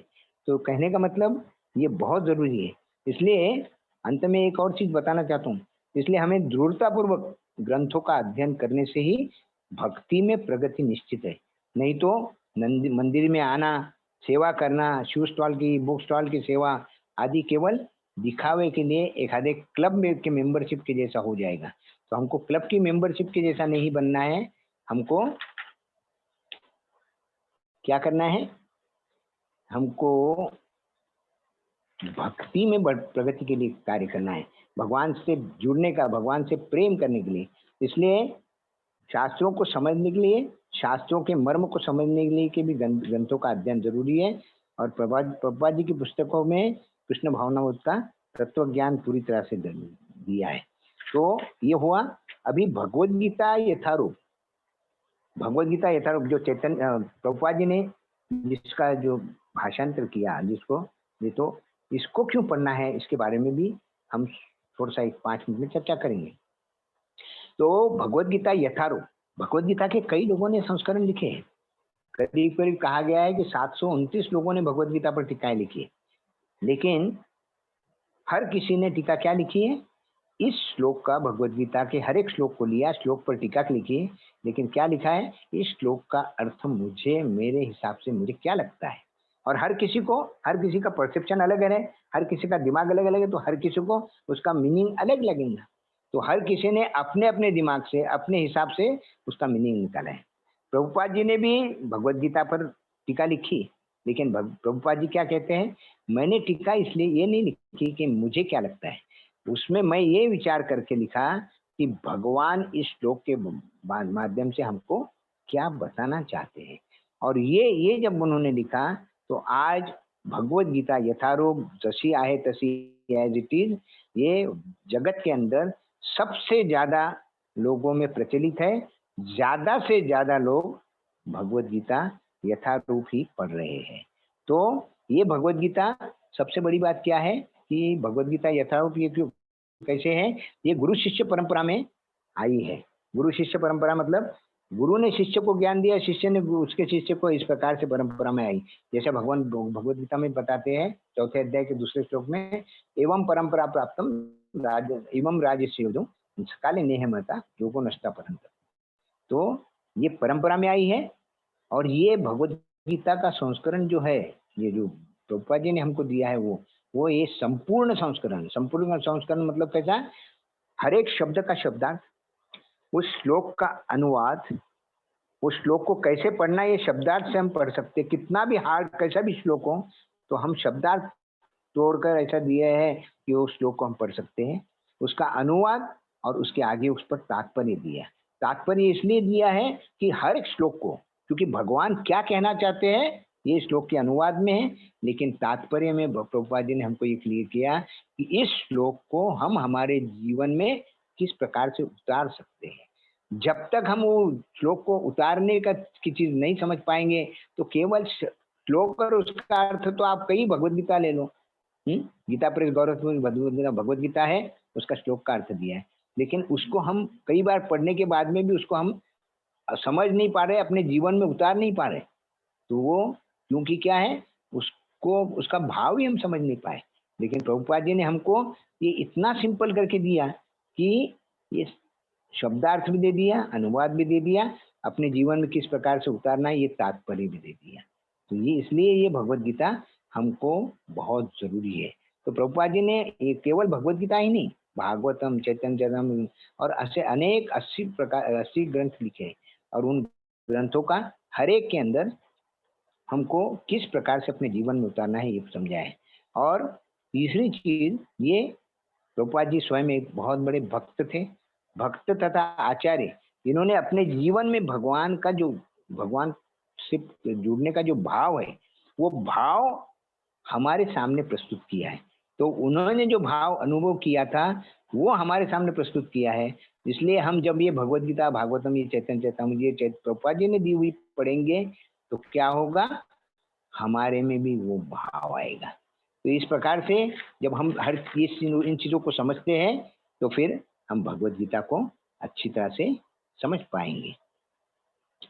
तो अभी ये एक अंतिम चीज हम और देखेंगे, फिर प्रार्थना है, लेकिन आज हम प्रार्थना पर चर्चा नहीं करेंगे क्योंकि अभी बहुत टाइम हो जाएगा। तो एक अंतिम चीज है कि प्रभुपाद जी के ग्रंथों को पढ़े कैसा। तो सबसे चीज त्रिसूत्री कार्यक्रम बताया है। पहली चीज है ध्यान पूर्वक पूरी तरह से कंसंट्रेशन से पढ़ना चाहिए, क्योंकि जब तक हम कंसंट्रेशन से समझेंगे, पढ़ेंगे नहीं, तब तक दूसरी चीज नहीं आएगी, वो है तत्व ज्ञान।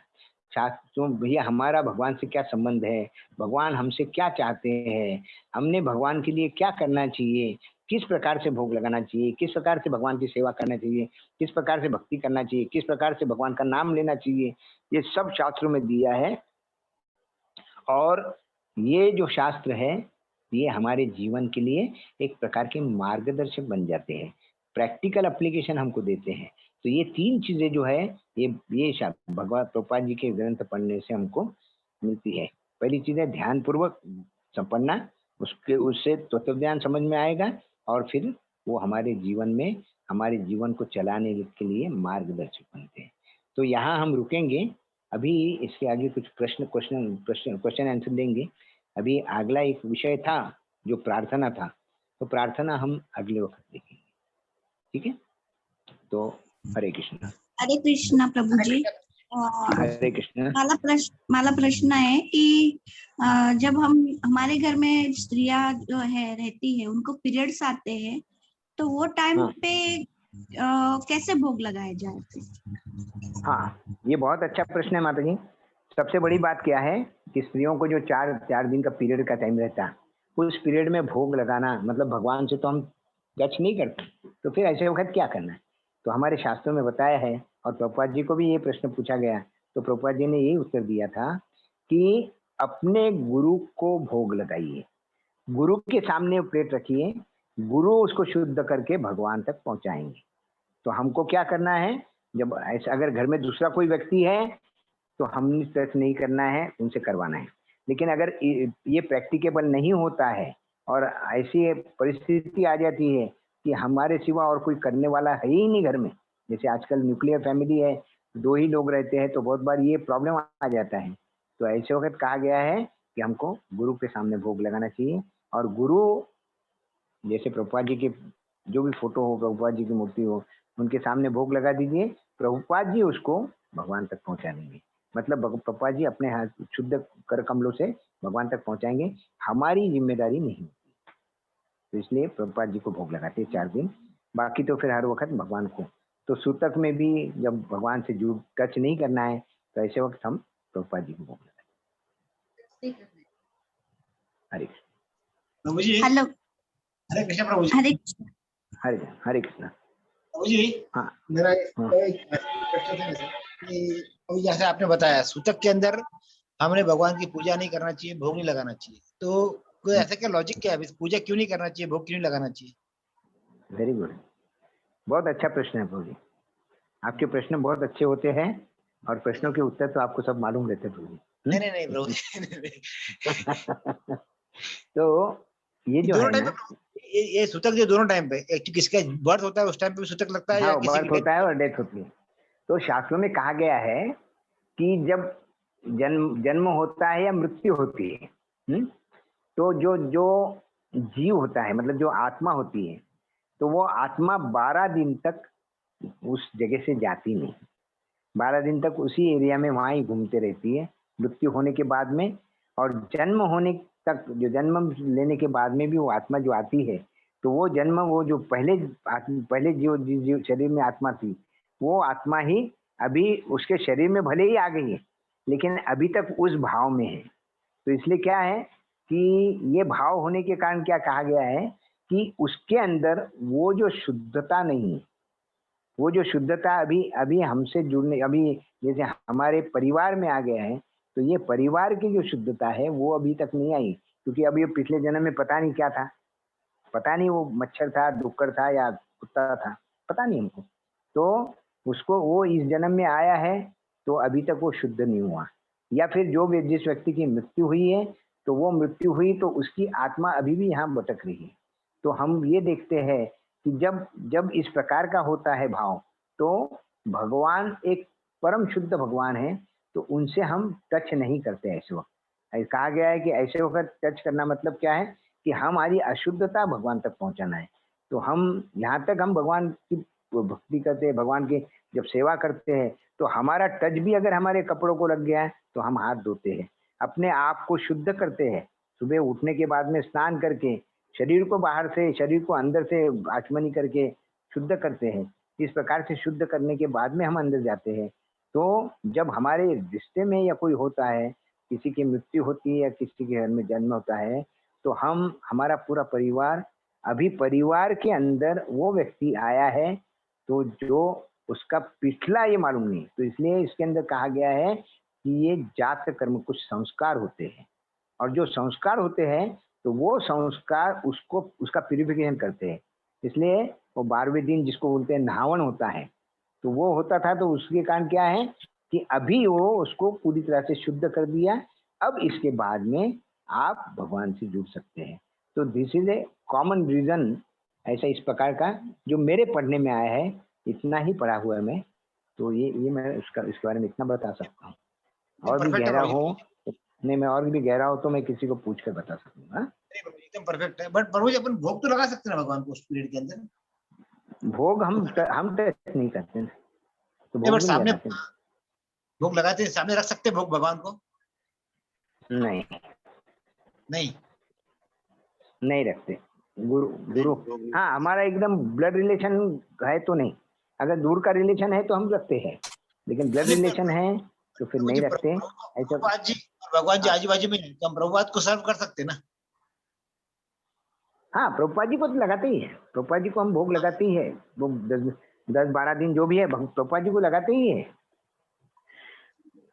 प्रभुपाद जी को लगाते हैं, प्रभुपाद जी से प्रार्थना करते हैं कि भाई मेरी लेवल नहीं है तो आप ये भगवान तक पहुंचाइए। मैं तो अभी मैं खुद ही अशुद्ध हूँ, तो ये तो मैं आपके हाथों में सौंप दिया है, अब आप इसको शुद्ध करके भगवान तक पहुंचाएं। ये भाव से हम प्रभुपाद जी को भोग लगाते हैं। प्रभु जी मैं उसमें कुछ बताना ये चाहता भाव हूँ। नहीं हाँ बोलो ना। प्रभु जी हाँ, हमारे हाँ, घर में बोलिए। कैसा सिस्टम है प्रभु जी, जब हाँ। सूतक लग जाता है, अपने घर पे कोई गुजर जाता है हाँ हाँ तो 12 दिन का सूतक रहता है, तो अपने घर में जो बहन बेटी आई हुई रहती है, हाँ, वो चलते हैं ना, क्योंकि वो दूसरे घर में है ना, वो दूसरे के घर में उसका हाँ ब्लड रिलेशन और बहन अपने बेटी घर कर पे में सकती यानी है ना। अपने घर के हाँ, अपने घर के मेंबर ने रसोई नहीं बनाया, समझो अब अपने बाहर की बात। हाँ, अगर तो फिर बहन वो बेटी आई हुई है घर में तो बहन बेटी आए तो रसोई उनका चलता है। हाँ, वो रसोई बनाकर वो भोग लगा सकती है। करेक्ट है ना? हाँ करेक्ट है, लेकिन हम कहाँ हम ये भाव ये देख रहे हैं कि भाई अपना न्यूक्लियर फैमिली है, हाँ हाँ, सिंगल बिल्कुल। फैमिली है, तो ऐसे वक्त क्या करना, वो विचार करके हमने ये बात किया। हाँ? एकदम सही और है प्रभु। कुंवारी बेटी भी लगा सकती है ना भोग, तो कुंवारी बेटी भी पूजा कर सकती है, कुंवारी भोग भी बेटी लगा सकती है कुंवारी बेटी। कुंवारी प्रभु जी बेटी के बारे में तो हाँ प्रभु जी कुंवारी बेटी के बारे में थोड़ा सा डाउट है। हाँ क्या बोले वो? प्रभु जी ब्लड हाँ रिलेशन में बहन बेटी की तो ब्लड रिलेशन में आती है ना? रही है, लेकिन अभी क्या है, वो ब्लड रिलेशन में भी आ गई ना, अभी वो दूसरे के घर में गई है, तो हाँ। अभी उसका रिलेशन उस ब्लड से हो गया है, इसलिए उनको जी। अलाउड है।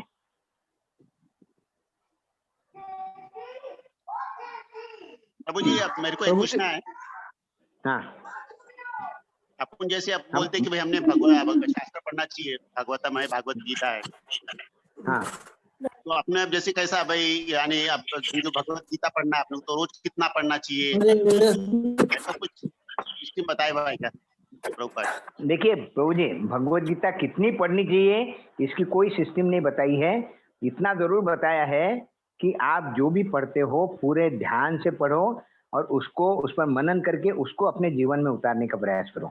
भले ही आप रोज एक श्लोक भी पढ़े तो भी चलेगा, लेकिन कहा गया है कि जो भी पढ़ते हो उसको कंसंट्रेशन से पढ़ो, समझो और अपने जीवन में उतारो। इस तरीके से करेंगे तो आप भगवत गीता, भले ही आपको 2 साल लग जाए भगवत गीता पढ़ने को, लेकिन आप भगवत गीता को पूरी तरह से समझ पाओगे। लेकिन आप अगर उसको सिर्फ इतना ही है कि आज मेरे को 10 श्लोक पढ़ना ही है, 10 श्लोक पढ़ लिए, 10 श्लोक पढ़ने के बाद में पूछा क्या पढ़ा, तो प्रभु जी कुछ याद नहीं, 10 श्लोक पढ़ लिए लेकिन आज, तो उसका कोई मतलब नहीं प्रभु जी। तो ये समझकर हमको पढ़ना है, तो हमने एक डिसाइड करना है कि भाई हमारा कंसंट्रेशन कितने श्लोकों पर आता है, 1 या 2 श्लोक पढ़ने के बाद में हम कंसंट्रेशन आता है क्या। अभी जैसे अब मैं अभी चैतन्य चरितामृत पढ़ रहा हूँ, तो मैं करीब करीब 30-35 पेज भी पढ़ लेता हूँ, तो कंसंट्रेशन रहता है। तो जब तक हम, और फिर जब लगा अपने को कि अभी अब जो पढ़ रहा हूँ ये मेरे समझ में नहीं आ रहा, तो समझ लेना अभी अपना कंसंट्रेशन नहीं है, तो उसको बंद कर देते। तो ये कहने का मतलब क्या है कि हमारा कंसंट्रेशन कैसा आता है उस पर डिपेंड करता है। प्रभु जी एक भोग प्रभु के जी बारे एक में प्रश्न पूछना पूछना था। चाहता हूँ। हाँ बोलो। प्रभु जी भोग के बारे में एक प्रश्न पूछना था। हाँ बोलिए ना। जैसे प्रभु जी अपना जैसे आंवला का मुरब्बा लेके आते हैं रामदेव बाबा, हाँ तो हम क्या हाँ। करते हैं उसमें से दो मुरब्बे के निकाल के भगवान को भोग लगाते हैं, या च्यवनप्राश रहता हाँ। है तो उसका भी भोग लगाते हैं और फिर रोज लेते हैं, तो ये सही है कैसा है?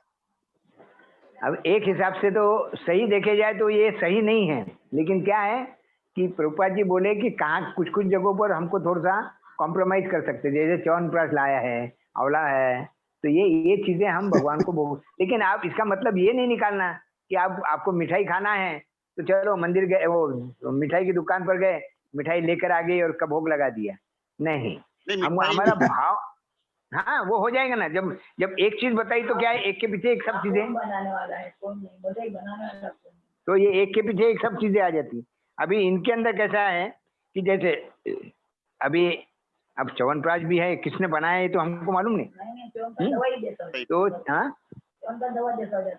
हाँ, तो हमको ये जो चीजें, कुछ कुछ चीजें ऐसी रहती है कि जो हमको मैनेज करना पड़ता है, लेकिन जैसे हम च्यवनप्राश घर पर नहीं बना सकते, मिठाई हम घर पर बना सकते हैं, जो घर पर बना सकते हैं, तो ऐसी चीजें लाकर भगवान को भोग लगाना दैट इज रॉन्ग।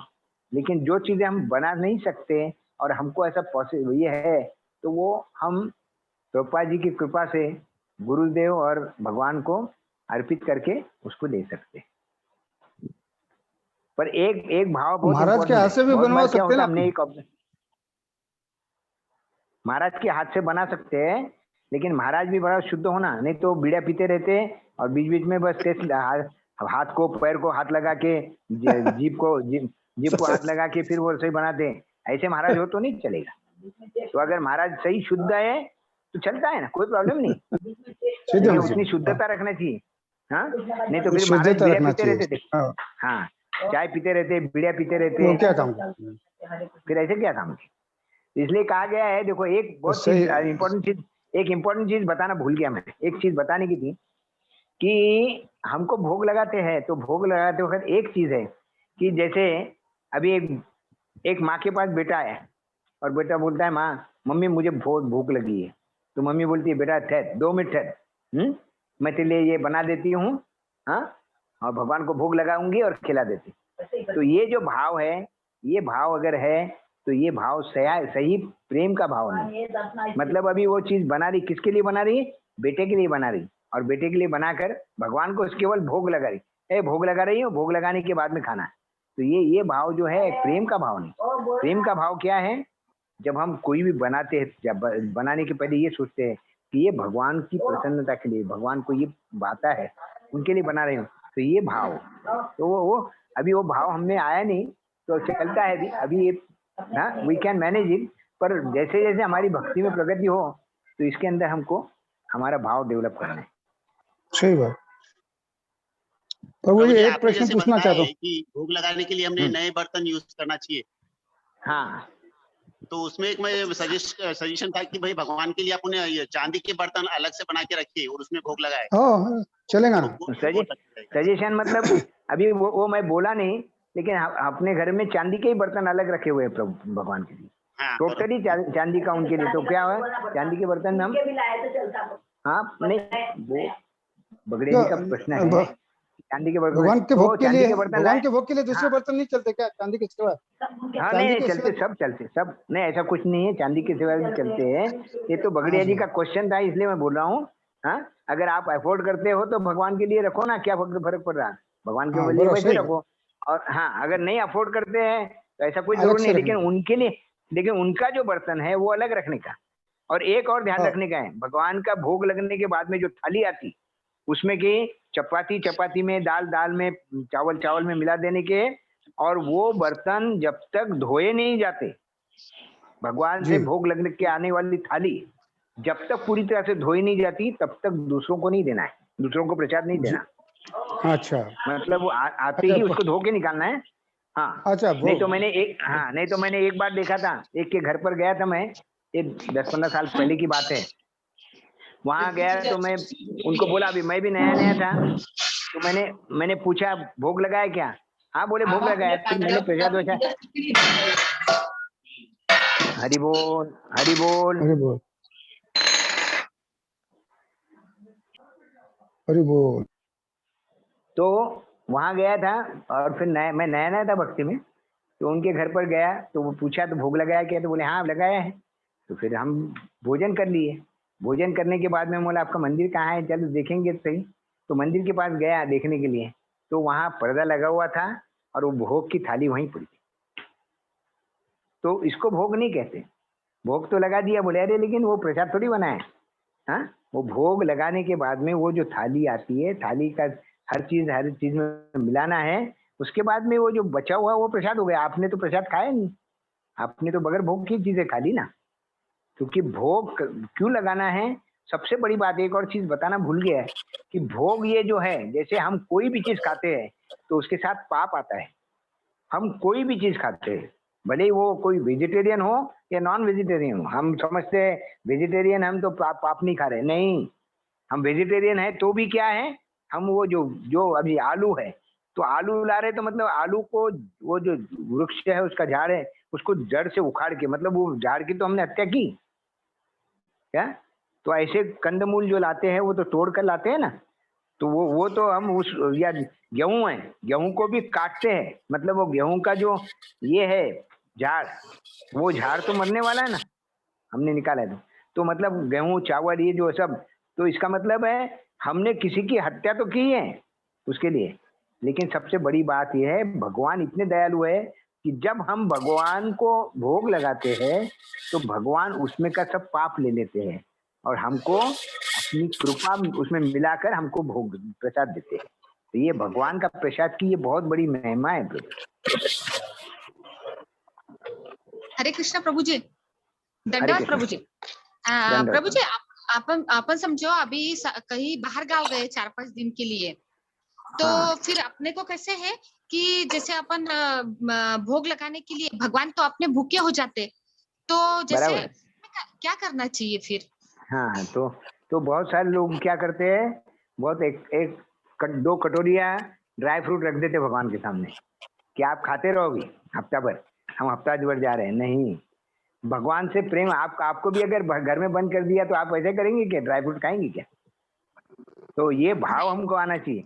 तो जैसे हमको भी, हम बहुत बार बाहर जाना पड़ता, तो हम क्या करते हैं कि भगवान को या तो उनकी सेवा करने वाला कोई मिला, उसके सेवा में रखते हैं, नहीं तो हमारे कुछ भक्त है तो उनके पास, उनके घर पर पूरे प्रेम से भगवान को हम वहाँ विराजमान कराते हैं उनके घर में, और वो सेवा करते हैं।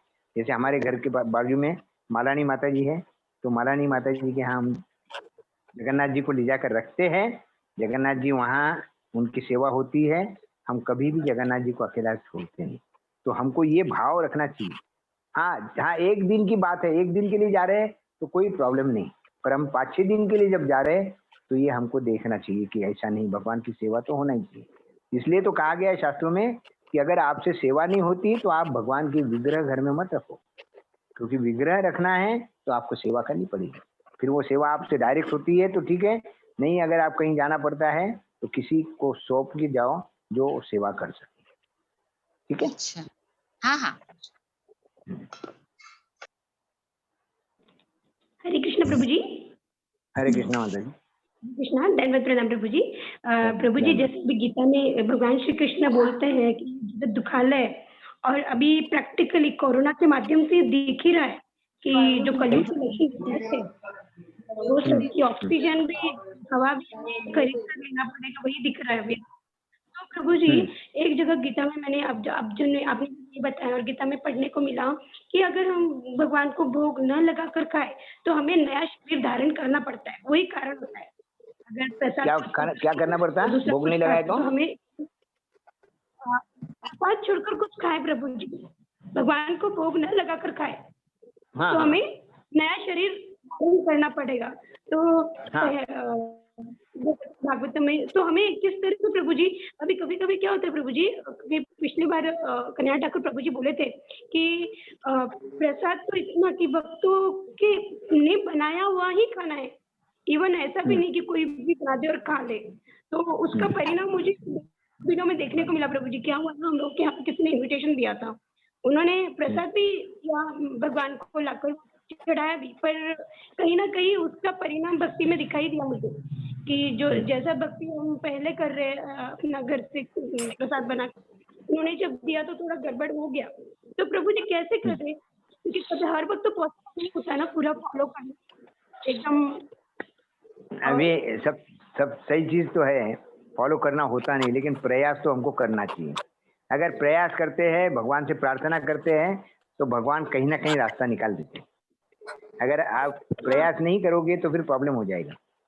क्या अभी अभी हम हमारा एग्जाम्पल बताते हैं कि अभी पिछले साल डेढ़ साल पहले की बात है, हमको लातूर जाना पड़ा। लातूर अभी किसी की मृत्यु हुई, हमारे भांजे की मृत्यु हो गई। तो अभी सैटरडे के दिन जाना था। सैटरडे को दोपहर में शाम में 4 बजे ले जाने वाले थे उसको, और हम पहुंचे। तो फिर हम तो यहाँ से 2 टाइम का टिफिन लेकर चले गए कि वहाँ रात को तो वहाँ खाएंगे नहीं, वो घर में डेथ हुई। तो दोपहर का तो वहाँ पहुँचने के पहले गाड़ी में खा लिया। रात का फिर हम सब कुछ होने के बाद में गाड़ी में जब शांति से बैठकर गाड़ी में खा लिया। अभी दूसरे दिन उनका उठावना था, तो अभी उठावने के दिन कैसा था, अब उस दिन तो मुझे रुकना जरूरी था, और अभी वहाँ प्रसाद कैसे, अभी ये भी प्रसाद खत्म हो गया था, तो क्या करना।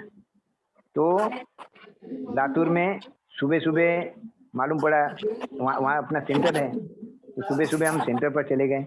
सेंटर पर अच्छी तरह से हमको प्रसाद मिल गया। दोपहर का प्रसाद एक भक्त ने हमको टिफिन ला कर दे दिया। तो इस प्रकार से क्या है, हम अगर हमारे हृदय के अंदर इच्छा करते हैं कि हमको ये करना है, तो सब कुछ हो जाता है। अभी एकाध बार समझो बहुत ही बड़ी अड़चन आ गई कि अभी पॉसिबल नहीं है, तो कहा गया है कि तुम फ्रूट्स लेकर रह सकते हो। अगर उससे भी ज्यादा प्रॉब्लम आता है तो फिर एक शास्त्रों में एक मंत्र बताया है, पर इसका मतलब ये नहीं कि हर वक्त ये मंत्र बोल दिया जाए और जो भी मन में आए वो खाया जाए, वैसा नहीं है। तो शास्त्रों में बताया है कि अगर बहुत ही अड़चन आ गई, बहुत ही प्रॉब्लम आ गया है, और अभी हमको कुछ पॉसिबल ही नहीं है, और हमारा शरीर चलाने के लिए जरूरी है, नहीं तो हम चक्कर आकर गिर जाएंगे, तो ऐसे वक्त कुछ खा सकते हैं, उसमें भी दाल चावल जैसी चीज खा सकते हैं, लेकिन उसके साथ में वो मंत्र बोलिए, ओम अपवित्रो पवित्रो वा सर्वावस्थानम गतोऽपि वा, ओम अपवित्र वा सर्वावस्थानम गतोऽपि वा यह स्मरेत पुंडरीकाक्ष स बाह्य अभ्यंतर स्तुति। तो हम जो भी खा रहे उसकी शुद्धता हो, इसके लिए हम भगवान पुंडरीकाक्ष आपको प्रार्थना करते हैं। ये जो प्रसाद है शायद हो सकता है अपवित्र होगा, तो इसको पवित्र करिए और हमारे शुद्ध करिए, ताकि हम इसको ग्रहण कर सके। तो ये भाव, पर इसका मतलब ये नहीं कि हर वक्त यही भाव, कहीं भी जाने का, होटल में जाके बैठ जाने का और बस बोल देने का ओम अपवित्र और शुरू कर देने का, नहीं, ऐसा नहीं। तो गलत है, नहीं तो ऐसा हो जाए, हाँ, नहीं तो ये हो पाखंड जाएगी, है फिर वो। आदत हो जाएगी। हाँ, अगर आदत हो जाएगी वो, तो ऐसा नहीं। वो तो पाखंड हुआ ना। हाँ, पाखंड होगा, तो वो ऐसी आदत नहीं रहना। हाँ, ये बहुत ही, जब अड़चन बहुत ही आ गई है, ऐसे हरे वक्त कृष्ण प्रभु जी। हरे कृष्णा। हरे कृष्ण प्रभु जी। हाँ, बोलो। हमें अब घर में जब स्त्रियों को पीरियड आता है, तो जब हम भोग लगा के वो खाना, जब हम सब खाने में मिक्स करते हैं, तो वो खाना वो स्त्री को देना चाहिए या नहीं? पीरियड वाली अभी स्त्री हमने को, बताया। हाँ, किसको? पीरियड वाली स्त्री को? पीरियड वाली स्त्री को, हाँ। नहीं, सबको देना चाहिए। प्रसाद तो सबको देना चाहिए। हाँ जी, प्रसाद कभी अशुद्ध होता नहीं, हम अशुद्ध हो सही है। जाते हैं। भगवान का नाम और भगवान के प्रसाद ये कभी अशुद्ध होता नहीं। ये तो जो अशुद्ध व्यक्ति है उसको भी शुद्ध बना देता है। बहुत बार तो हम प्रीचिंग करने जाते हैं, तो कई लोग बोलते हैं ना कि प्रभु जी मैं तो रात में दारू पीता हूँ और ये नॉनवेज खाता हूँ, तो आप ये भगवान का नाम मैं कैसे ले सकता हूँ? हाँ, मैं तो बहुत अशुद्ध हूँ। तो ये भगवान का नाम अशुद्ध हो जाएगा। हम बोलते हैं भगवान का नाम अशुद्ध नहीं होगा, उल्टा तुम लेना शुरू करोगे तो तुम भगवान के नाम लेने से तुम शुद्ध बन जाओगे। तुम्हारी ये आदतें आराम से टूट जाएगी। और ऐसा हो रहा है। अभी हमारे पास एक भक्त आते हैं, जिनका नाम तो मैं नहीं बताऊंगा, जिनको रोज दारू पीने की आदत थी, लेकिन अभी वो सवेरे आकर जब भी करते हैं, अभी तो अभी महीने 2 महीने से बंद है, लेकिन वहाँ हम सुबह हर संडे के दिन हम देखते थे, आते थे। तो ये हो सकता है, ऐसा इस प्रकार से प्रयास करें। धन्यवाद प्रभु जी। हरे कृष्ण। हरे कृष्ण। अच्छा, सबको एक अनाउंसमेंट है। अभी औरंगाबाद में और पूरे महाराष्ट्र में, पूरे जगत में ही कोरोना चालू है। तो कोरोना में बहुत से लोगों को तकलीफ हुई है, बहुत से लोग परेशान हैं, बहुत से लोगों को कोरोना हुआ है, बहुत से लोगों के रिश्तेदार कोरोना से गुजर गए हैं, और ये कोरोना कब तक चलेगा पता नहीं। तो हमारे भगवान से प्रार्थना करने के लिए हम कल शाम में 7 बजे हम जूम पर, ये जूम की आईडी जो आज अभी आपको दी है, इसी आईडी पर कल शाम में हम संकीर्तन रख रहे हैं। तो ये संकीर्तन सबका भला हो, सबको शुद्ध भक्ति मिले, सबको कोरोना से बचाए, कोरोना जल्दी से जल्दी खत्म हो, और जिन व्यक्तियों की मृत्यु हुई है उनको सद्गति मिले, इसलिए ये हम संकीर्तन कर रहे हैं। तो सब लोग कृपया कल शाम में 7 मायापुर बजे में एक वे ज्वाइन करिए। हरी बोल। हाँ रामचंद्र प्रभु, एक छोटा सा अनाउंसमेंट था। हाँ बोलिए ना। ये कीर्तन कौन कर रहा प्रभु है? जी आप, हाँ हरी बोल। कीर्तन कौन कर रहा है अभी?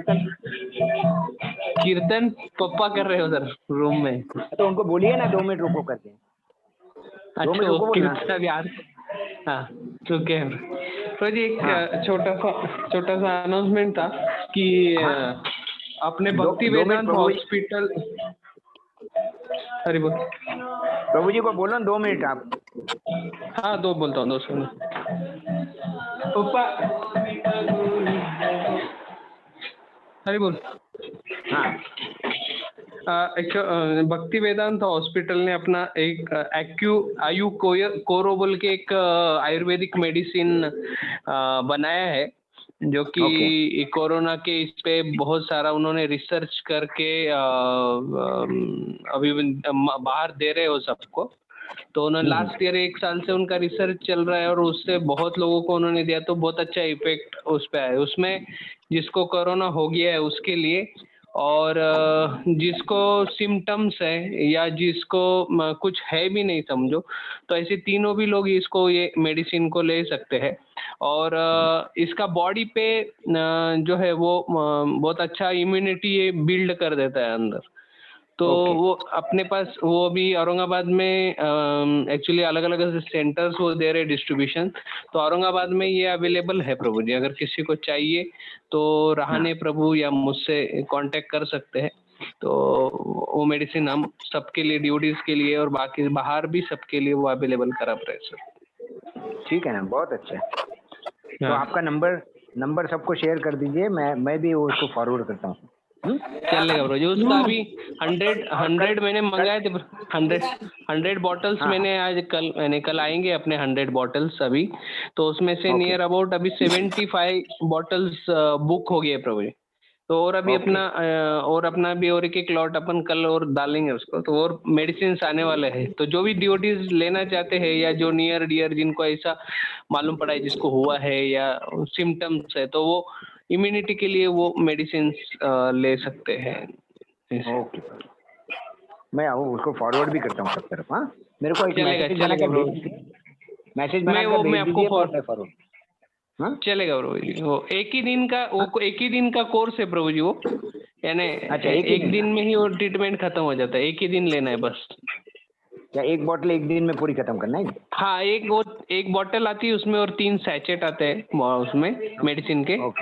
तो बिफोर लंच ट्रीटमेंट वो चालू होता है, बिफोर लंच गार्गल करके वो चालू होता है। तो नाइट में जब सो जाते हैं हम, सोने के टाइम को गार्गल करने तक खत्म हो जाता है ट्रीटमेंट से। ओके। तो उसके बीच में 3 डोज रहते हैं मेडिसिन के, वो 3 डोज पेट में चले गए तो बहुत अच्छा अपना रिजल्ट आता है। प्रसाद से कोई रिलेटेड नहीं? प्रसाद भी ले सकते हैं? नहीं, प्रसाद लेने के सुबह का ब्रेकफास्ट कर सकते हैं। ब्रेकफास्ट होने के बाद जब लंच, हाँ प्रसाद के साथ आसपास में ले सकते हैं ऐसा, मतलब लंच जब चालू होगा उसका 1 घंटा पहले, जैसे 1 बजे लंच लेते हैं तो 12 बजे से ट्रीटमेंट चालू होगा, और 1 बजे लंच होगा। फिर उसके बाद पहला डोज जो है वो 2 बजे उसका 2 बजे पहला डोज जाएगा। फिर उसके बाद 4 बजे दूसरा डोज जाएगा, और 6 बजे तीसरा डोज जाएगा। ऐसा रहता है। 6 बजे तक तीसरा डोज जाने के बाद शाम में 1 गिलास दूध और उसमें घी डाल के पीना है 1 घंटे के बाद, तीसरा डोज होने के बाद। और उसके बाद आप भूख होगा तो खाना खा लो। खाना खाने के बाद जब रात में सोने में जाएंगे तो उसका गार्गलर का एक पैकेट आता है, वो गार्गलर करके सो जाना है, बस हो गया, ट्रीटमेंट खत्म। ओके ओके, बहुत अच्छा। तो बॉम्बे में मैंने डॉक्टर मेमाने प्रभु है, तो उन्होंने आयुर्वेदिक डिपार्टमेंट के हेड है अपने भक्ति वेदांत के, तो उनसे डायरेक्टली उन्होंने ये उसको प्रोडक्ट को डिजाइन किया है। और बहुत सारे जो फ्रंट लाइन वर्कर्स रहते हैं और डॉक्टर्स रहते हैं, इनको उन्होंने टेस्ट किया है प्रभु जी, तो बहुत अच्छा रिजल्ट है उसका। ओके, ठीक है। हाँ प्रभु जी, हाँ प्रभु जी, आपका नाम? दंडवत प्रणाम प्रभु जी। हरे प्रणाम कृष्ण प्रभु जी। हरे कृष्ण। प्रभु जी, मेरा एक एक्सपीरियंस है, मैं कोविड पॉजिटिव हूँ, लेकिन परसों मेरे को 103.7 तक टेम्परेचर था, उससे आगे गया, लेकिन मैं बहुत तकलीफ में थी, जैसे म्हणजे माझा कसं तडपडतो तसं तडपडत होते। पण मला स्वप्नात मी सकाळी लोकनाथ महाराजांच्या लेक्चर्सला बसते, जपाला बसते, माझ्या वहिनी वगैरे आई सगळे दीक्षित आहे, त्यांच्याकडे विग्रह आहे, त्यांच्यामुळे मी इस्कॉन मध्ये आले आणि महाराज आले माझ्या स्वप्नात आणि महाराज येऊन फिरून गेले आणि तेव्हा मी ठरवलं नाही मला बरं व्हायचंय आणि खरंच आज मी उभी आहे फक्त महाराजांमुळे। मी दीक्षित नाहीये प्रभूजी, कंठीमान नाहीये, पण मी भोग लावते। माझ्या घरी नास्तिक आहेत, पण आता ते येत आहेत, मी जे भोग लावू देऊ शकते तेवढं भोग ठेवते, दूध चपाती भात वरण तेवढं ठेवते।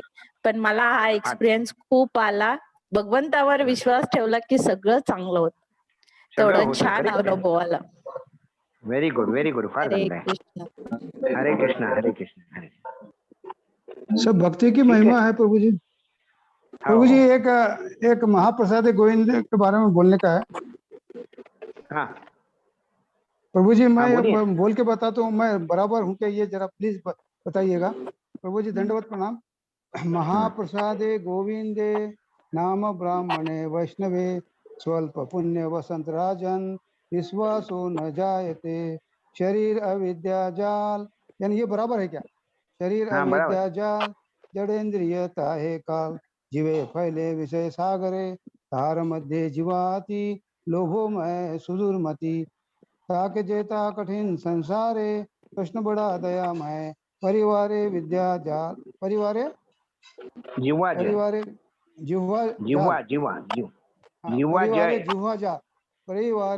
जाल सौ प्रसाद अन्नो दिलो भाई श्री श्री राधा कृष्ण गुण गावो सही अन्नामृत पावो श्री श्री राधा कृष्ण गुण गाओ। अच्छा, ते ही अन्नामृत पावो श्री श्री राधा कृष्ण गुण गाओ प्रेमे डाको श्री चैतन्य निताई प्रेम डाके चैतन्य निताई। सही है ना? प्रेम में डाको मैं रोज ये बोलता हूँ खाने भोजन के पहले। बराबर है। तो मैं बोला मैं बराबर बोल रहा हूँ कि नहीं, क्या मालूम। बराबर है। चलो ठीक, नहीं कोई बात नहीं। जय श्री कृष्ण। बहुत अच्छा सत्संग, बहुत अच्छा हुआ, धन्यवाद। हरे कृष्ण प्रभु जी। हाँ, कल कामदा एकादशी है, तो ये एकादशी का पालन करना है। और सुबह परसों सुबह 6:13 से 10 कुछ मिनट है, तो 6:30 से 10 के बीच में आप प्रसाद ले सकते हैं परसों। अच्छा, कल एकादशी का पालन करिए, सब लोगों को एकादशी का पालन करना है और ज्यादा से ज्यादा माला करना है। सुबह ब्रह्म मुहूर्त में उठकर जल्दी से जल्दी स्नान करके माला सबको करना है, ठीक है? हरे कृष्णा। प्रभु जी, मायापुर में कोई भक्त प्रभु जी, हरे कृष्णा प्रभु जी, है ना? मायापुर में है ना? हाँ, मायापुर में कोई भक्त बहुत ये कोरोना से पीड़ित है, तो उनके लिए संकीर्तन भी करने का है। हाँ, वो कल उसके अंदर होगा हमारा। अच्छा जी जी, हरे कृष्ण हरे कृष्ण। प्रभु जी, एक वैष्णव गीत घेत जा ना एकादशीला, आता उद्या होणार। हाँ, घेऊ आता हे पुढच्या दर एकादशीला आता सुरू करणार आहे आपण हे। हाँ, ते हा वैष्णव गीत होतील, भजन होईल, सगळं होईल ते. हा हो दर एकादशीला होणार. हा तर ठीक आहे एकादशी. ना? बगडियाजी प्रभूंची कृपेने हे सगळं होईल दर एकादशीला. हरे कृष्ण प्रभुजी, हरे कृष्ण. प्रभुजी हरे कृष्ण. हरे एक कृष्ण. एक एक विचारू का संपर्क हा बोला ना. प्रभुजी आपण विचारा. आता भोग लावतो ना, फक्त जगन्नाथजीचे डिटेल लावायचं की इतर विग्रह पण असतात ना समोर, त्यांना पण हेल्प करायचं भोग लावतो? सगळ्यांना चालतं? विग्रह प्राण प्रतिष्ठा झालेले आहेत कोणते? तसं तर काय आता मंदिरामध्ये आपण फोटो आहे, जगन्नाथजीचाच फोटो आहे ना. हा जगन्नाथजीचा फोटोच आहे ना. मग सगळ्या फोटोंच्या समोर जसं मुख्य फोटो राधा गोपीनाथजीचा असेल तर मग राधा गोपीनाथजी समोर. आमच्या घरी जगन्नाथजीचे विग्रह आहेत ना. हो जिथे विग्रह आहेत त्या विग्रहांच्या समोर, नाही तर मग फोटो आहे तर मग फोटोंच्या समोर ठेवलं तर बस झालं. अच्छा, सगळ्या फोटोच्या समोर एकदम ठेवायचं का वेगळं हो ठेवायचं असं ठेवलं. काही? हो पाणी ठेवतो, पाणी पण ठेवायचं ग्लास, हरे कृष्ण. आणि त्याच्यामध्ये सुद्धा तुळस टाकायची, प्रत्येक वस्तूवर तुळस ठेवायची. हा ठीक आहे ना. हरे कृष्ण. हरे कृष्ण. धन्यवाद. वांछाकल्पतरुभ्यश्च कृपा सिंधुभ्येव च पतितानां पावनेभ्यो वैष्णवेभ्यो नमो नमः. अनंत कोटि वैष्णव की जय.